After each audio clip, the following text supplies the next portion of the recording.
விஜய் வந்து வீடு தேடி கேட்டதால வந்து வேறு வழி இல்லாமல் எல்லா உண்மையும் வந்து சாரதா வந்து சொல்லிடுறாங்க. அதை கேட்ட விஜய் வந்து நீங்கள் அமைதியாக இருங்க, எதுவாக இருந்தாலும் நான் பார்த்துக்கிறேன் அப்படின்னு சொல்லிட்டு தைரியம் சொல்கிறாரு.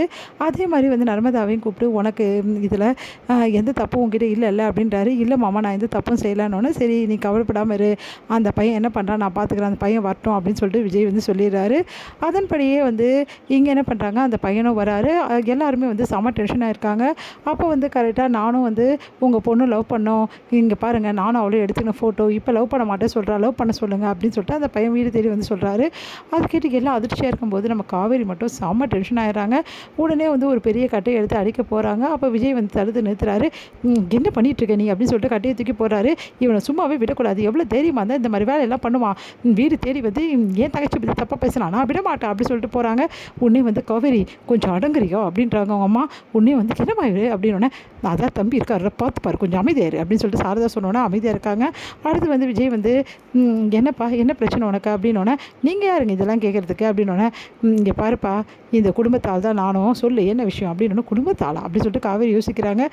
உடனே வந்து இங்கே பாருங்கள் இந்த வீட்டு பொண்ணு நர்மதா என்னை லவ் பண்ணியிருக்கா, நானும் அவ்வளோ அப்படியெல்லாம் லவ் பண்ணியிருக்கோம் தெரியுமா, இங்கே பாருங்கள் பார்க்கு பீச் இது வந்து எல்லா இடமும் ஐயோ இவன் போய் சொல்கிறான், நான் அந்த இடம்லாம் சுற்றவே சுற்றலை அப்படின்னு சொல்லிட்டு சொல்கிறாங்க. நர்மதா நீ அமைதியாக நர்மதா சொல்லுப்பா அப்படின்னோடனே இப்போ வந்து லவ் பண்ணிட்டு இப்போ லவ் பண்ண மாட்டே சொல்கிறா, எனக்கு கோவம் வராதா, அதனால தான் வீடு தேடி வந்து சொல்கிறேன், என்னை இவ்வளோ லவ் பண்ண சொல்லுங்கள் அப்படின்னு சொல்லிட்டு சொல்கிறோன்னா ஓ அப்படியாப்பா உன்னை லவ் பண்ண சொல்லட்டுமா, சரி சரி நர்மதா நீ லவ் பண்ணு அப்படின்னோடனே அப்படி பாரு மாமா அப்படின்னோடனே இல்லை தம்பி வந்து கேட்குறான்ல லவ் பண்ணுன்னு சொல்லிட்டு சொல்லுப்பா லவ் பண்ண சொல்லிட்டேன்ப்பா, இப்போ வேறு என்னப்பா பண்ணோம், அது வந்து அடுத்து உங்களுக்கு கல்யாணம் பண்ணி வச்சிடலாமா அப்படின்னா கல்யாணம் ஒன்றும் வேணாங்க, என்னப்பா நீ லவ் பண்ணுற என்ன கல்யாணம் வேணான்ற, கல்யாணத்துக்காக தான் எனக்கு எல்லாமே லவ் பண்ணுவாங்க, இப்போ கல்யாணம் பண்ணிக்கிறியா இல்லை படிப்பு முடிச்சோட கல்யாணம் பண்ணிக்கிறியா அப்படின்னு விஜய் கேட்குறாரு.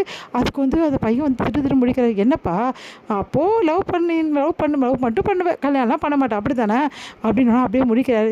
பாய முடி எவ்வளோ தைரியமாக தான் எங்கள் வீட்டுக்கே வந்து எங்கள் பொண்ணை பற்றி தப்பாக பேசுவேன், இந்த ஃபோட்டோலாம் வந்து நான் உண்மையை நம்பிடுவோமா, இது எல்லாமே அத்தை இதெல்லாம் நம்பாதீங்க, இந்த மாதிரி 1000 ஃபோட்டோ நம்ம எடுத்து ஒன்றா சேர்க்கலாம், யாரை வேணாலும் யாரும் கூட சேர்த்து ஃபோட்டோ எடுக்கலாம், இவன் அந்த மாதிரி பண்ணி வந்துட்டு திமுறை பேசுறியா அப்படி சொல்லிட்டு சட்டை இப்படியா சார் என்னை விடுங்க சார், இங்கே பார் நான் சும்மாலாம் பேச மாட்டேன், அடிச்சேன்னா விழுந்துடும் அவ்வளோதான், உனக்கு உடம்புல ஒன்றும் இருக்காது அப்படின்னோடனே அப்படியே பார்க்குறாரு. இங்கே பார் ஏன் தெரியுமா உன்னை இவ்வளோ நீ பண்ணியும் வந்து எங்கள் பொண்ணு வந்து ரிப்போர்ட் கொடுக்காமல் இருக்கா உன் பேரில், காலேஜில் எப்போவோ கொடுத்துருப்பா, ஆனால் எதனால் இப்படி பண்ணாமல் இருக்கா, உன் மேலே வந்து கம்ப்ளைண்ட் கொடுத்தா உன் படிப்பு பாதிக்கப்படுன்றதுக்காக தான், ஆனால் அதை கொஞ்சம் கூட யோசிக்காமல் அவளை பற்றி எங்கள் வீட்டிலே வந்து எங்கள் பொண்ணை பற்றி தப்பாக பேசுகிறியா நீ, இதெல்லாம் நம்பிடுவோம் நினச்சிட்டு இருக்கியா அப்படின்னு சொல்லிட்டு பலா பண்ண அறிகிறாரு. உடனே வந்து சார் என்னை மன்னிச்சிடுங்க சார்னோடனே மன்னிப்பா உனக்கெல்லாம் மன்னிப்பே கிடையாதுடா, இப்போவே உன்னை போலீஸ் ஸ்டேஷன் ஒப்படைக்கிறேன் அப்படின்னோடனே சார் அதெல்லாம் பண்ணாதீங்க சார் ப்ளீஸ் சார் அப்படின்னோடனே உடனே கரெக்டாக அவங்க அப்பா அங்கே வராரு. அவங்க அப்பா பார்த்து அதிர்ச்சி அடைகிறாரு.